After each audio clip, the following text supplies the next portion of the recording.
Okay, hello. Sorry for the little technical delay there. Hi, everybody. Thank you so much for coming. It's really wonderful to see all the folks here today. So we have colleagues and friends, some from attending very far away, a couple from Europe. We have graduates and their families. I put this picture of Derby up here in the background. So maybe you had a little sense of being on campus. So normally we would be welcoming you in the faculty club and we would have whoopie pies and watercress sandwiches. So maybe you can imagine the equivalent or whatever you have at your home, for example. It has been a very challenging year and we've missed being together face to face as much as we'd normally like, but we're really grateful for the technology that is making this possible. So thanks everyone for coming and to turn out in honor of our graduates, as well as Professor Morton O'Kelly. So we want you to know that you will always be a Buckeye. When you go far away from here, right, you will still be one of us, and we hope that you will think fondly back on your days in Derby Hall. So the agenda for today, first we're going to recognize those undergraduate and graduate students that completed in summer 2020, and then the undergraduate students and the graduate students that have completed this autumn. And then finally we'll end with a recognition for the retirement of Professor Morton O'Kelly. So summer 2020, so here are the graduates. In the geography BA, we had Michael Hewson and Juran Zhao. In air transportation, Bemet Asmarom, Yaroslav Daragan, James Happensack, Ryan Harrington, Tamir Simpson, Michael Stevenson, Richard Zacher. And in geographical information sciences, our graduates are Isar Belum, Hiran Kai, Thomas Croson, Andrew DeFelice, and Harsh Patel. Congratulations, graduates. The graduate students who completed in autumn 2020 include Blake Acton, Jin Hyung Lee, Rohit Mukherjee, DeAndre Smiles, Yu Xiao Xiao, and Jerry Zhou. Congrats, graduate students. In autumn 2020, a little slightly bigger class for the undergraduate majors. In geography, so spatial analysis majors, Fangbin Chen, Michael Fiander, Yuhan Zhang, Alexander Nestorov, Yared Oresu, Hao Chen Xing, Yue Zhang. Congratulations. Urban, Regional, and Global Studies, the graduates are Kyle Lauterbach, Spencer Lilly. I know Spencer is here. Hi, Spencer. Kimiko Moore, Charles Weiler. And then finally, Environment Society, Aiden Dalby. Well done, Aiden. Cassidy Freeman. If I'm saying hi to you, and if I'm not saying hi to you and you are here, it's implied. So sorry about who I saw and whose name I didn't see. Our atmospheric science BS graduates, John Bumgardner and Hunter Hoffman. Congratulations. And then geographic information sciences, Alexander Estrada, Sako Fofana, Robert House, James Kempton, Thomas Valesky, Beth Wilberg, and Reed Wilson. Our air transportation majors who are finishing this fall, Robert Berg, Malik Briscoe, Tristan Dalton, congratulations Tristan, Austin Dunn, Dafar Gobena, Michael Griffith, Omar Jasmine, Christopher Jones, Jeremy Kibbe, yay Jeremy. Chanfeng Liu, Kendall Meyer, Ryan Prendergast, Jeremy Rianto, Andrew Slidell, Joseph Tobin, Huiyang Wang, Case Webb, Kelvin Williams, and Samuel Young. Congratulations. Finally, our graduate students. So fresh off the presses, defended yesterday, is Guicho Bervehisho. So wonderful job, Guiche. Young, Jagal, and Ashley Tanya. So great, great job. So congratulations to all of our graduates.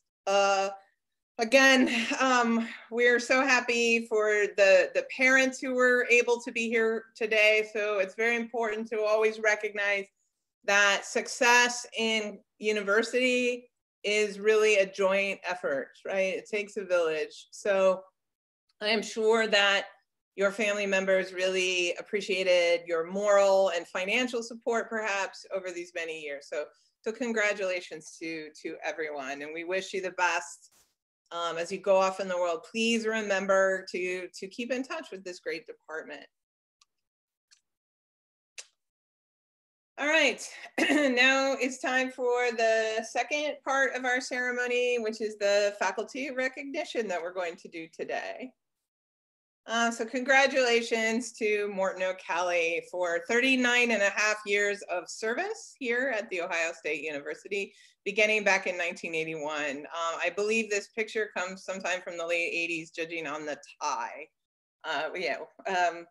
Well-deserved, Morton, the recognition for all these decades of loyal service.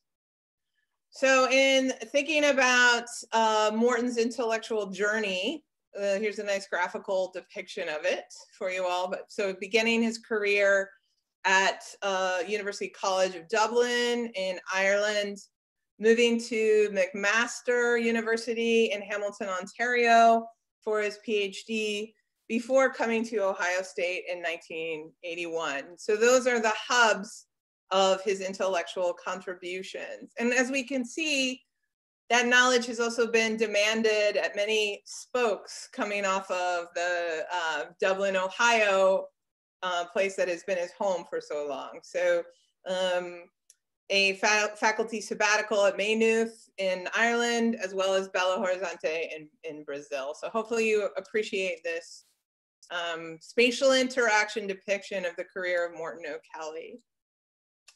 And then finally, I wanted to highlight a few sort of key dates in this timeline of his service. So as mentioned before, he came here in 1981 as an assistant professor and then was promoted to professor 9 years later. In 2000, he went to the college office and worked as an associate dean, and then later became chair of the geography department. So he was the chair of the geography department up until 2011, I believe, and then did a stint as the director for the Center for Urban and Regional Analysis. And then popular demand brought him back to the chair position, leaving that chair position to become divisional dean in 2018. So this is a really distinguished record of high academic excellence and service to the university. So Morton, we're so pleased today that we have some folks here to honor you with some remarks. So first we will hear from Stuart Fotheringham from Arizona State University, although I believe he's in Ireland, not Arizona right now. So Stuart, we're so glad you could be here. And then Rachel Franklin, and then finally ending out the program with Harvey Miller. So I will stop this share and turn things over to Stuart. Okay, thanks very much, Dalla. And I'm actually in Scotland, not Ireland, so you were pretty close. Okay, yeah, I was telling Morton just before we joined this that I came back from Arizona in first day of March for spring break for 2 weeks. Came back without a suitcase or anything, and I haven't gone back since. Everything went topsy-turvy. The airline stopped flying, and I've been in Scotland all this time. Look, fortunately, I have a home here. I have a farm, actually, 50 acres. So I've been self-isolating quite easily back here. So again, first, many thanks for this opportunity to celebrate Morton's retirement from OSU. It's hard to actually put those words together, retirement from OSU and Morton. He's been there for a long time. I've known Morton perhaps longer than most people, I think. I actually first met him in 1976. That's 44 years ago. That seems quite incredible to say that. We were both first year graduate students at McMaster. You mentioned that on the map in Hamilton, Ontario. I just arrived from Aberdeen. Did my undergraduate at Aberdeen University in Scotland. I arrived in, I think, around September. Morton, I think, came in around November, as I recall. The Irish year was a bit later. We both had the same supervisor, Mike Webber. We both developed an interest in transportation modeling and spatial interaction modeling in particular, which culminated in 1989 in a jointly authored book on spatial interaction models. It was quite an amazing time. It seemed like that was the kind of center of the universe for quantitative geography at that time. And socially, it was quite a riot. Now, I did have 2 hours of anecdotes to tell you about Morton during this period, but I spoke with Harvey Miller earlier on this week, and he said to say not to mention anything about either drinking alcohol, so that reduced it by an hour, or events relating to excessively drinking alcohol, which took it down another 59 minutes. So I've only got 1 minute of anecdotes I can share with you. Thank you. And they both relate to conference travels. It seemed to be quite exceptional that we were able to, I still don't know how this happened, we were able to travel huge distances as graduate students. I remember we went down to the AAG meeting in 1978, it was in New Orleans. We drove down from Canada in a Ford LTD, a sort of big American gas guzzler. It was 2,600-mile round trip. And we drove down, took a couple of days there, a couple of days back. And when we got there, we weren't satisfied with going to New Orleans. And both of these anecdotes, very short, relate to how naive we were about, we were two non-Americans in American cities. The first bit of naivety was we wanted to go and find the point where the Mississippi flows into the sea, okay? Now, that's a sort of non-event because it's a huge delta and it just kind of fans out and you basically can't see anything. It's an unbelievably disappointing experience.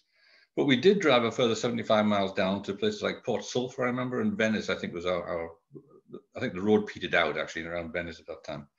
And they would basically just seem to be populated with people from the cast of Deliverance, as far as I recall. It was just a weird kind of environment. The second kind of incident I remember on our travels around to different conferences was 1977 regional science meeting in Chicago. And again, our naivety, we always took time off the conference to go and do some sightseeing. And we all went down to the Art Institute of Chicago, just on the south side, where we all bought presents and in little Art Institute of Chicago bags and carried them around. Then we thought, well, okay, let's go and see the Loop, the infamous Loop area, and also the L. Okay, and let's go on the elevated railway just for the experience of being in Chicago and doing the L thing. So we got on the train. We went up on the elevated platform, got on the train, and sitting comfortably with our little Art Institute of Chicago bags in our hands, and slowly the kind of, I remember Morton, the blood draining from his face as we receded from the city at quite a fast pace. And in fact, we weren't on the Loop at all. We were on the kind of western extension bit that went out to Forest Park. And basically, we were sitting there waiting for the train to take this loop turn at some point and realizing it wasn't going to do that. It was just getting further and further away from the city. So we thought, okay, won't panic. We'll get off at a station, which we did, and just go down, get on the other side, get the train back. At that time, Chicago Transit Authority had what they called a skip and stop system, where the trains stopped in one direction, but not in the other direction. So we went on the other platform and just watched several trains whiz by us without stopping. And then the panic set in. So we had to go down into the streets, still clutching our Art Institute of Chicago bags, and look for a bus. I don't know how we made it back, actually, alive from that incident. It was, again, it just showed how naive we were about the American city system. And the other anecdote I have, which isn't travel related, is it's actually a picture. Morton and I were both on a division-winning softball team, if you can believe it. Clearly, there wasn't much competition. And I have actually a photograph from, I think, around 1979, possibly. If Dal or Ali, whoever's in charge of this Zoom thing, can you let me? Can you make me a co-host so I can share my screen? Oh, you can't. You can't share your screen now. Oh, let me tell you. I didn't actually try. Yeah. Oh, possibly I can.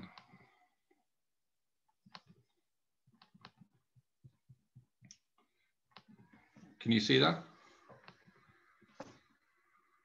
Yes, we can. Ah, right. Okay. Well, there he is. Yeah. That's me, actually. We were sponsored by a Hamilton-based beer company called Meister Pils, they're called, and that's actually a thing of beer that this guy used to bring to the games to celebrate our victories. So that's our award-winning team. We were called. It was the McMaster University Geographical Society, MUGS. Was our Show name. Mike Weber too, Stu. That's Mike Weber. Yeah. So Morton really hasn't changed very much, to be honest. I mean, the hair went white one night when he was asked to buy a round of drinks in a pub, but that's about it. So basically, I'm really glad to participate in this. It's quite an amazing experience to me that somebody can spend 40 years of their life in one institution. I'm on my 7th at the moment, and my longest sentence was 10 years in one place.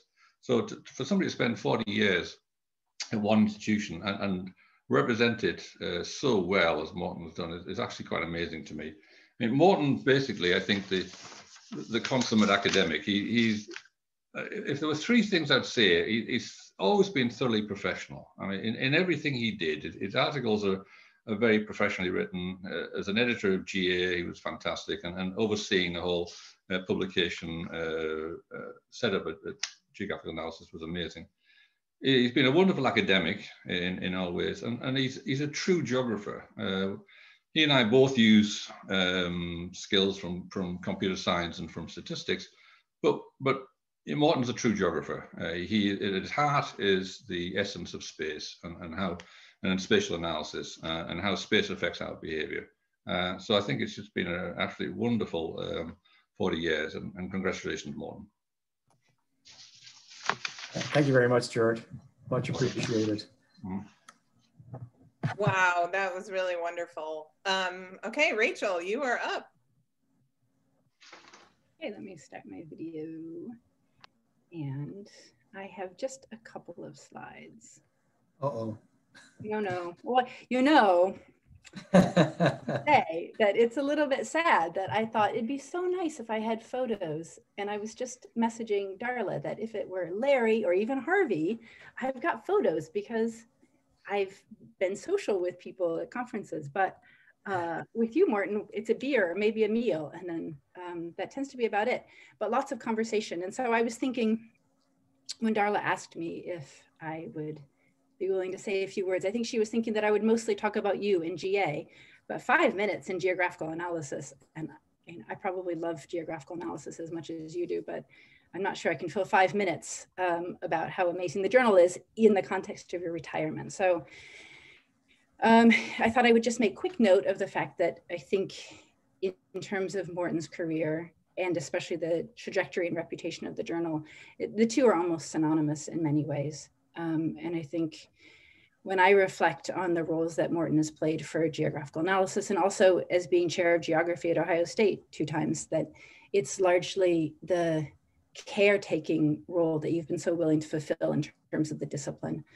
And for example, with GA, the digitization of the old issues, being on the executive committee for so long, really shepherding and steering the journal and helping to make sure that it maintained currency as our discipline has evolved. And so those things are really important They're important to me as editor of GA, and I think they're probably important to a lot of people who are here today. But I thought for a broader community, what does it actually mean to people when we say that somebody spent 40 years at an institution and invested so much time in one place and was chair and was editor of a journal? What does this actually mean to a larger community of people? And so I thought that it's really this sort of the symbolism, right? The dedication to ensuring the continuity of a discipline alongside a really stellar research career. And so let me see if I can. So I know Morton, and I don't have any good stories. I haven't ever gotten really drunk with Morton. I haven't traveled really far with Morton. Interestingly enough, we don't work in the same research areas. He was never my supervisor. I've never worked at the same institution as him. So the way I know Morton really is in a professional context, and almost always AAG meetings, sometimes regional science meetings. And so when I was thinking, like, what were the memories that I take forward? My memories of Morton in sort of a professional context, when it's not having a beer or having fun and having chit chat, is coming into a session room, looking around and seeing Morton with the crossword puzzle and waiting for everything to get started. And I'm sure there are other geographers who do this, but for me, it has always been a thing. I've known Morton. I think I met him for the first time when I was still a PhD student at the Pittsburgh AAG meeting, and maybe Harvey or Randy Jackson introduced me to you. That was the first time. So that's 20 years of knowing you, and it's 20 years of crossword puzzles. And so I thought I would make you a crossword puzzle, highlighting some important things. I realized after the fact that strategically, this was it's very difficult to make a crossword puzzle in PowerPoint, and two, that there would be no time to solve it. So the fun of the thing is spoiled, and also making a crossword puzzle is really hard. And I have a full-time job. So this was as far as I got, hopefully aesthetically pleasing, but just thinking about topics that Stuart has already brought up, right? The PhD at McMaster, which is really an illustrious font of PhD production, which I think maybe will be lost in the mist of time, but it is interesting sometimes to look back at places like OSU or McMaster or Santa Barbara and see the quantity of PhDs that were produced in a particular time period and where they've gone on. So I think it's a really important element of our discipline, but also the research, especially in hub and spoke location decision-making, which Darla picked up on, transportation, the Ohio State University, and then your name. And so I don't have a lot more to add, especially in terms of anecdotes, but just to say that I think you stand in for an entire generation of geographers who have helped to give us the discipline that we have and help it make it possible for us to have the careers and the connections and the networks that we have. And maybe sometimes we aren't always as appreciative as we could be. So I wanted to make sure that I took advantage of this opportunity to say thank you. Thank you, Morton. And that's it from me. Thank you very much. Very nicely done. And I to this day, the daily crossword is a fixture of my life. So well done. And I probably could have solved that in real time too, maybe. We'll see. Yeah, well, I almost emailed it to you, and I was proud of some of the clues. So I almost emailed it to you this morning, but then I thought it might be a spoiler. So very difficult, these virtual things. But anyway, thank you very much. Thank you. And I'll reserve some comments for thanking you all personally at the end of this, but thanks very much, Rachel. Wonderful. Yeah, Rachel, that was really lovely. And now last, but certainly not least, we have Harvey Miller. All right, thanks everyone, and great to be here for you, Morton. When Stu showed that picture of the softball team, I had to dig around my files, and I did find a picture from my history with Morton. Let me just share that really quickly.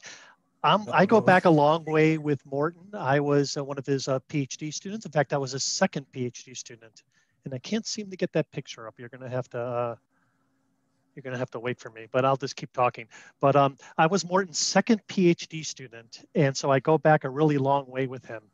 And I won't find that picture, so I'll just keep talking, but I'll show it at the end maybe. And I just want to talk about today about really what Morton taught me about being a scholar, because he really did make me the scholar that I am today. And I think I speak to from all of his PhD students. I think we all feel the same way. And also our students, the legacy of scholarship he left behind. The three things Morton taught me about being a scholar is, first of all, skepticism. I think all those of us who know Morton know that he's not one to quickly jump on the latest trends or fashion. But working with him as a student, you learn that. And you also learn that when you brought him a new idea, you really had to prepare well. So we had a weekly meeting, a tradition that I carry on with my PhD students and my master's students. And if I knew if I was bringing him an idea, I had to bring something, I had to prepare well. I really had to do my homework because I knew it wasn't going to be an easy sell. He never really accepted things on appearance or face value. You really had to be convincing. But he wasn't close-minded. He may not buy it on the first attempt or even the second, perhaps not even the third. But eventually he comes around. Eventually, when you make a convincing argument and you're persistent, you make a good case, Morton gets it. And that really taught me the value of doubt, of skepticism as the core of science, and also taught me about how to craft a good scientific argument. The second thing Morton taught me was clarity. So what is a good argument? How do you convince Morton? Well, Morton always demanded clarity from me.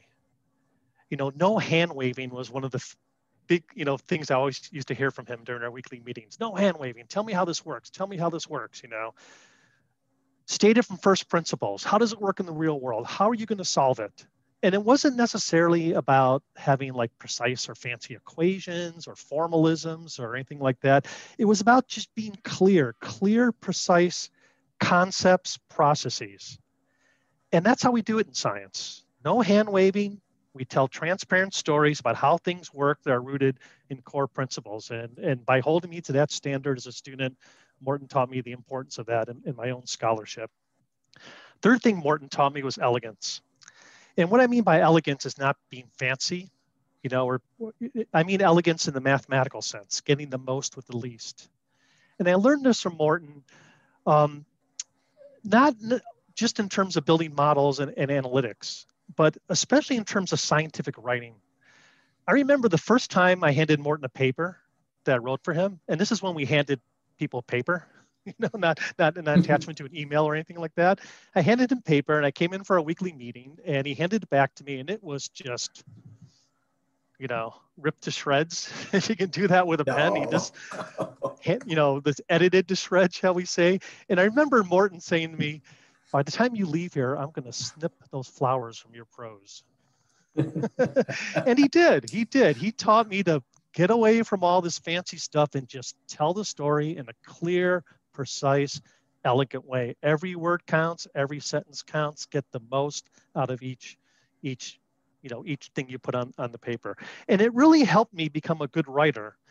And this is something I do impart to my students. And I know that some of my students are listening. Forgive me. You can see where it comes from. I am let's say, an unsentimental editor of my students' writing. But it really is the important part. Science is about research and it's about communication. And Morton taught me that both are equally important.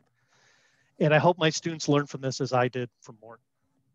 I also want to mention that Morton, as was shown in the timeline, Morton is the founding director of Cura.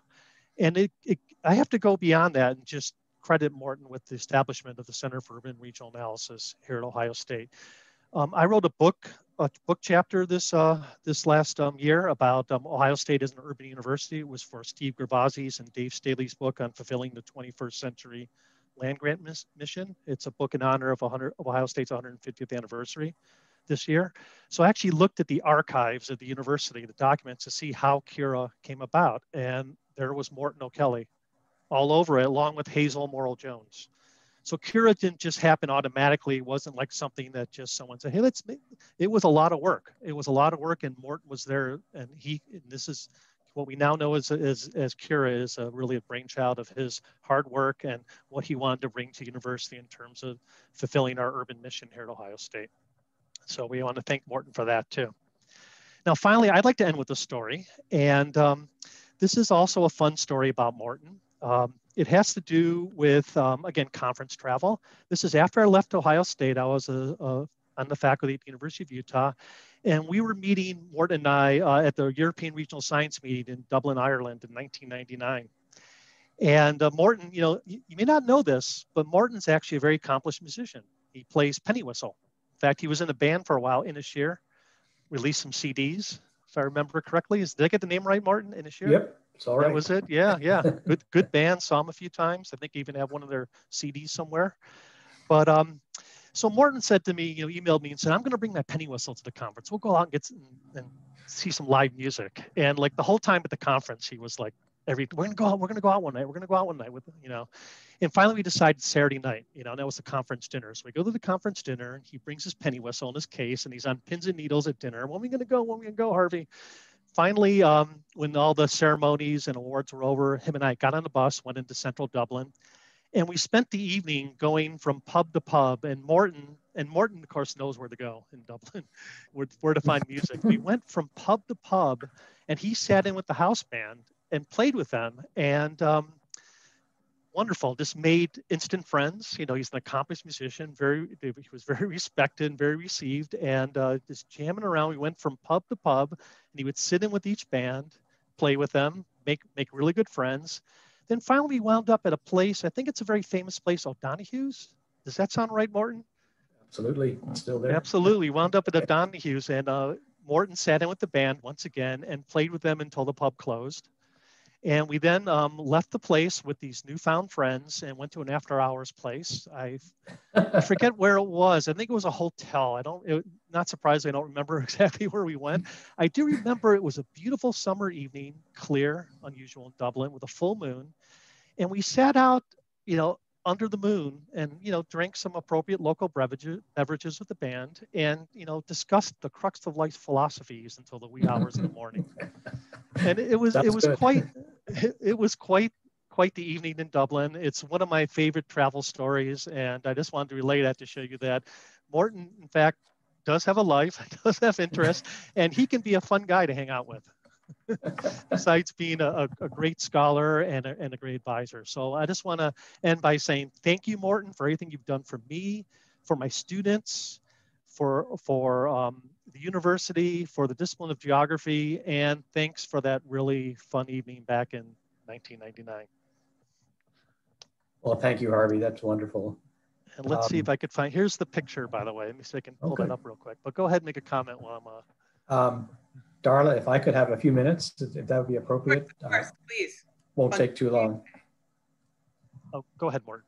Well, it's very nice to hear that, to hear that one has had impact really makes a great difference. And I'm grateful to you all and really humbled by the comments and remarks. It's been a privilege to serve at OSU. It is unusual for someone to spend 40 years in the same place. I had a couple of looks outside, but generally speaking, I've been extraordinarily happy here, and it's been a great run. I think if I could just take for the benefit of the platform and to speak to maybe people who are closer to the beginning of their career than I am, don't be afraid to dig deeply into a topic and to make it your own. So for me, it's obviously hubs and networks. I've been all over that, maybe to a point of exhaustion, but don't be afraid to really specialize in something and to have it branded as yours and to be known and to build your reputation around a topic. I think there's great reward in that, and to build expertise. I'm a big fan of geographers as experts.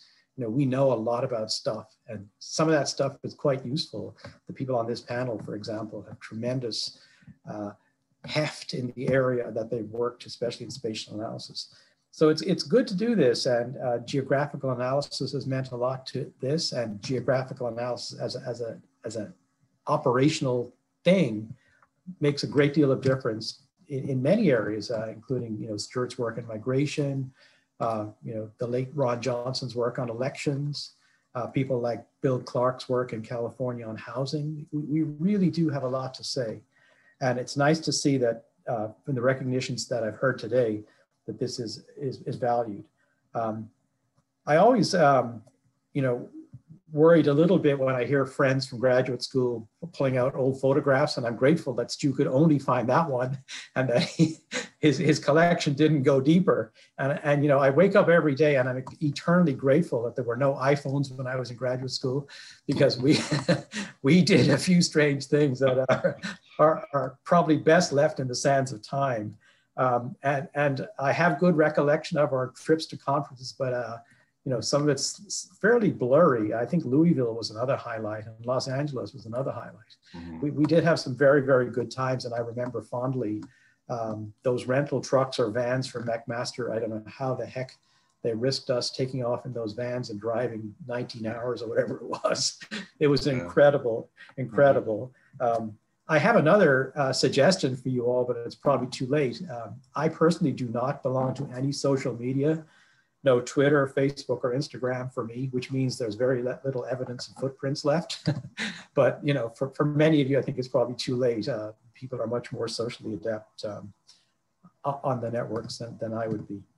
It does really give me, and this ties back to Darla's introduction to the ceremony for today.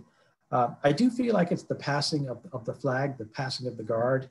So to hear of Giche and Young Yeagle and Ashley graduating with their PhDs just recently, you know, these are graduate students who were there during some of my term as leader of the department. So it's terrific that they now are moving into the beginning phases of their careers, and I wish them every success. And you know, the challenges of being a young academic these days are no doubt, you know, no different from when they were when we started. I know, Stuart, I think your first job was maybe at Indiana, and I came over here to Ohio State, and we were just so grateful to really get a start in what at the time was a very difficult economy. And we you know, made the best of it, obviously. And I think it's wonderful to look back. It's a cliche to say that time goes quickly, but really 40 years has blown by. I'm grateful to my wife, Susan, and my kids, Matt and Neil. They've helped me along the way. And I really take great pride in I've seen some of the great works that grad students who worked with me have gone on to do. I'm very, very pleased and happy really to mark this significant stage of my career. So thank you all, and I appreciate your kind words. And Harv, did you find that picture? You're muted. I did. I did find him having a screen share problem because of the. We're looking at your screen now, Harvey. Oh, you are. Yeah. Yes, it looks like mountains. Yeah. Oh, that's weird. That is actually Mount Fuji. Why are you looking at my photo? Okay. We're still. This definitely is 2020, isn't it? Let me try again. There it is. Now I got to work. Here we go. Anyone could do it. You could do it. Here we go. I know I could do it. Can you see it now? Oh, so that's John Arnfield, my good buddy. That's 1988. That picture. That must be soon after I shaved off my beard. And before your hair turned white, as Stuart said. Yeah.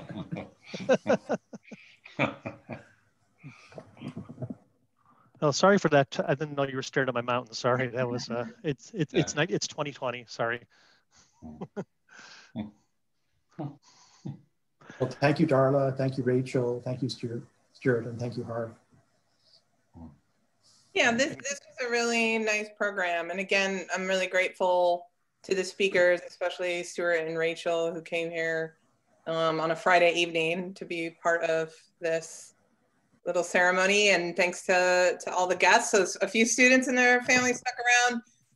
Thanks for all the geography colleagues and some other colleagues from across campus as well as across the country. So that's the challenges of trying to do something meaningful in a pandemic, but also the opportunity that the technology provides us. So anyway, thanks to everyone so much for coming, and congratulations again to all the graduates. It's nice. So we have enough majors now that we do these ceremonies twice a year. The spring one is much larger, but we have a good healthy cohort this time of the year. So with that, I'll just wish everybody happy holidays and best wishes turning into 2021. Thank you. Cheers. Well done, Morton. Okay. Bye. Thanks, Stuart. Bye. See you, Rachel. Bye.